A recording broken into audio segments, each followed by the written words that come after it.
Global tension. Russia overpowers Ukrainian and NATO troops. The devastating blow. Russian missiles dismantled the Ukrainian military command. In the first hours of a freezing dawn on January 15th, the fate of the war between Russia and Ukraine took a dramatic and chilling turn. A surgical and deadly attack shook the heart of the Ukrainian armed forces, leaving a trail of destruction and death that would resonate in the halls of military power. The target, Sumy, a strategic point where the headquarters of the Ukrainian military command was concentrated. Russian missiles arrived like a destructive hammer, piercing defenses with pinpoint accuracy. The impact was devastating and swift. 2 Ukrainian generals fell in a matter of seconds, transformed into ashes by the relentless shrapnel. But the tragedy did not stop there. Several NATO specialists, those strategic minds who had arrived to shore up the Ukrainian resistance, were also eliminated in a bloody instant. The blow represented more than a simple military casualty. It was a devastating message about the vulnerability of the Ukrainian army and the destructive power of the Russian war machine. Dozens of elite militants, prepared to be sent to the Kursk region, were wiped out in a single blow. Zelensky, the leader of the regime, could not hide the magnitude of the disaster. He publicly acknowledged the catastrophic consequences of the attack, admitting that Russia had dealt a fatal blow to the Ukrainian energy sector. Several strategic facilities were reduced to smoldering rubble. The scene was desolate. Rows of ambulances moved frantically, silent witnesses to the carnage. A battalion tactical group made up of some 800 soldiers prepared for a night rotation had been decimated. Marco Rubio's reflection resonated like an epitaph. Ukraine was running out of people to fight. The Democrats' strategy, in his words, seemed to be to systematically eliminate Ukrainian youth, leaving a country without a future. The situation was becoming increasingly complex. With the imminent arrival of Donald Trump to power, geopolitical dynamics promised to be radically transformed. Zelensky was at a crossroads. With what troops could he continue to resist? Russia, for its part, showed no signs of wanting peace. Their objective was clear: to obtain as much territory as possible to use as a bargaining chip. The strategy involved surrounding and weakening, not direct confrontation. The coming months promised to be a hectic period. The speed of the Russian advance in Donbass, combined with Ukrainian weakness, augured dramatic changes on the geopolitical chessboard. Meanwhile, NATO increased the pressure.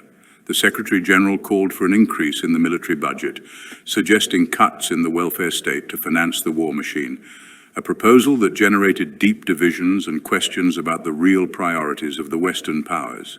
The conflict had entered a critical phase. Each missile, each casualty, each strategic decision represented not just a military move, but a piece in a complex and deadly game of geopolitical chess where human lives were at stake. The war continued, relentless and indifferent to suffering, writing its history with blood and fire. The true dimension of the Ukrainian conflict transcends the limits of a simple territorial war. It is a scenario where the great world powers are redefining their zones of geopolitical influence. Russia, with its surgical and ruthless strategy, seeks not only to conquer territories, but to systematically dismantle Ukraine's military and economic capacity. Every attack like the one in Sumy represents more than a military action. It is a calculated message to the West about the limits of its power and ability to intervene. The economic implications of the conflict are equally devastating. The global arms industry is undergoing an unprecedented transformation. NATO countries are reconfiguring their budgets, diverting resources from social programs to military spending. This trend reflects a new geopolitical doctrine where military security takes precedence over social welfare. The statements of leaders like Mark Rutte are not mere rhetoric, but indicators of a structural transformation in the priorities of Western nations, where the military-industrial complex is gaining more and more power and influence. The Ukrainian scenario also evidences a war of demographic attrition. The Russian strategy is not only about territorial conquest, but literally about eliminating entire generations of the Ukrainian military population. Young people aged 18 and 25 are systematically sent to the front in what some analysts are already calling strategic genocide. The loss of high-ranking generals and specialists, as happened in the Sumy attack, not only represents an immediate military loss, but crumbles the command structure and experience of Ukrainian forces.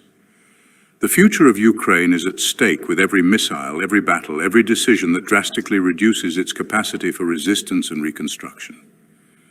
The war in Ukraine reveals a complex web of global interests where Western powers play strategic chess with human lives. Russia has demonstrated a surprising military intelligence capability, infiltrating and dismantling not only Ukrainian positions but also neutralizing international strategic personnel, including NATO specialists. This level of precision in the attack suggests not only superior military power, but also a sophisticated intelligence network that allows them to hit highly protected targets with chilling effectiveness. The next geopolitical scenario is shaping up to be a battlefield where diplomacy will be as important as weapons. The imminent political transition in the United States, with the likely arrival of Donald Trump, could completely reshape alliances and international support for Ukraine. Russia seems to be taking advantage of this time of transition to consolidate its territorial dominance, meticulously calculating each military move to create facts on the ground that any future government will have to negotiate. The Russian strategy is not simply military but deeply geopolitical, to destroy Ukraine's capacity for resistance before new international diplomatic scenarios are configured.